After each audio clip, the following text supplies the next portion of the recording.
UP के फतेहपुर में मकबरा विवाद से जुड़ी हुई इस वक्त एक ब्रेकिंग न्यूज मिल रही है। पुलिस की गिरफ्त से दूर फतेहपुर कांड के आरोपी पुलिस पकड़ नहीं पाई है। फतेहपुर विवाद में नामजद 10 आरोपियों को पकड़ने के लिए पुलिस ने बकायदा 5-5 टीमें बना दी, लेकिन अभी तक एक भी आरोपी नहीं पकड़ा गया। खबर यह है कि एसपी ने आरोपियों की गिरफ्तारी के लिए एसओजी और इंटेलिजेंस प्रमुख को भी सक्रियता बढ़ाने के निर्देश दिए। सर्विलांस टीम भी आरोपियों की सुराग अब तक तलाश रही है, लेकिन बीजेपी नेताओं और सभासदों समेत 10 आरोपियों तक ये पुलिस पहुंच नहीं पाई है। ये सवाल खड़े कर रही है। समर्थ श्रीवास्तव हमारे साथ हमारे संवाददाता जुड़ गए हैं। समर्थ, एनकाउंटर स्पेशलिस्ट तेज तर्रार यूपी पुलिस आरोपियों तक पहुंच क्यों नहीं पा रही है? अब तक पुलिस क्या कह रही है?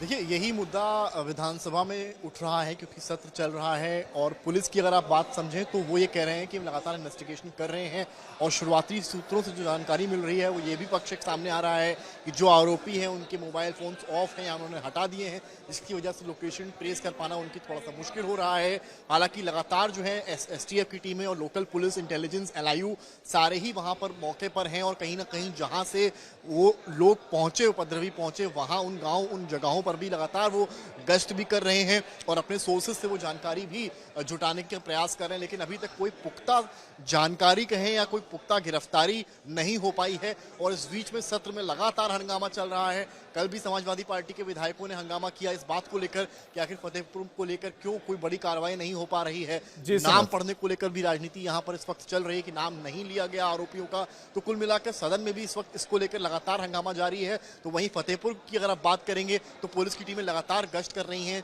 ऑपरेशन चला रहे हैं, लेकिन अभी तक कोई पुख्ता गिरफ्तारी नहीं हुई। सबसे बड़ा सवाल यही है कि जिन्होंने आह्वान किया बीजेपी जिला अध्यक्ष, उनका एफआईआर में नाम नहीं है। इसको लेकर भी सियासत यूपी में इस वक्त हावी हो गई है। बहुत शुक्रिया समर्थ आपका इस तमाम जानकारी के लिए। उत्तर प्रदेश के फतेहपुर में मकबरे पर हुए हमले के विवाद में अब अखिलेश यादव ने मुख्यमंत्री योगी आदित्यनाथ को लेकर सोशल मीडिया पर एक तंज भरा पोस्ट किया है। अखिलेश यादव ने कहा कि फतेहपुर कांड में हमले का सच बताने से सीएम योगी ने अपने मंत्री को रोका है।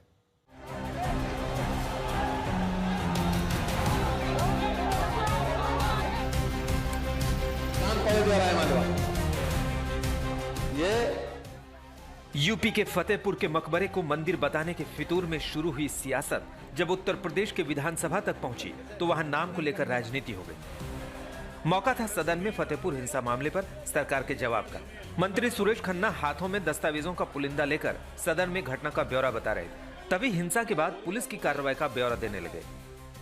इसमें सरकार का और कोई सरकारी तंत्र का किसी प्रकार से इन्वॉल्वमेंट नहीं है। हम इस बात का पूरी तरीके से खंडन करते हैं। मानव क्राइम नंबर 319 थाना कोतवाली फतेहपुर 11/8/2021 को शाम को 6:21 पर इसमें रिपोर्ट लिखी गई। मानव रिपोर्ट लिखी गई और ये 11 लोगों के नामजद रिपोर्ट है और नहीं 10 लोगों के नामजद है और 11वां 150 लोग अज्ञात।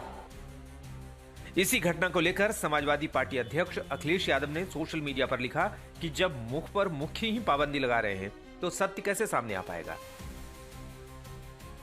फतेहपुर में क्या कर रहे हैं और जब सदन में कोई सूची आ रही है कि किन लोगों ने ये घटना की है, सोचो उत्तर प्रदेश के मुख्यमंत्री वो बात रोक रहे हैं, नाम ना कोई जान जाए।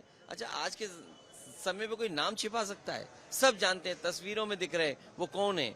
वो भारतीय जनता पार्टी के नेता कार्यकर्ता हैं, क्योंकि वो जानते हैं कि गरीबी का जवाब नहीं दे सकते।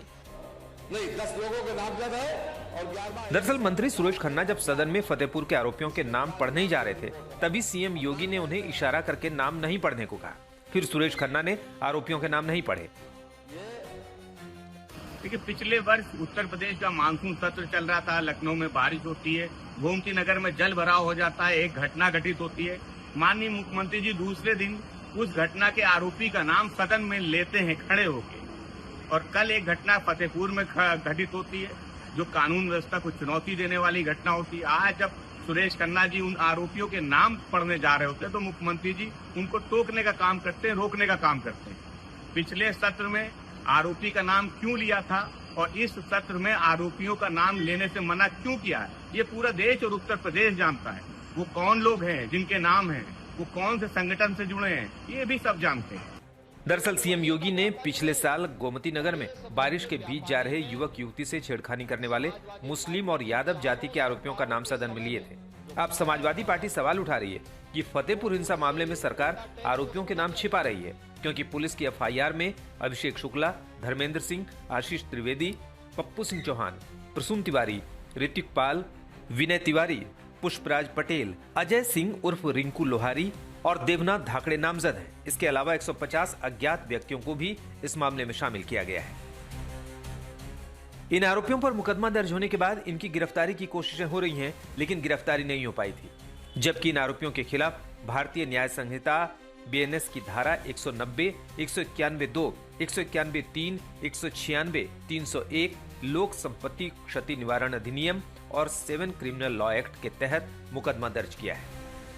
आरोपियों को पकड़ने के लिए पुलिस ने 5 टीमें बनाने का दावा किया है, लेकिन पुलिस की पकड़ से दूर आरोपियों ने मांग की है कि पुलिस को दूसरे पक्ष पर भी मुकदमा दर्ज करना चाहिए, क्योंकि पथराव दूसरे पक्ष की ओर से शुरू किया गया था। संतोष शर्मा, फतेहपुर, आज तक।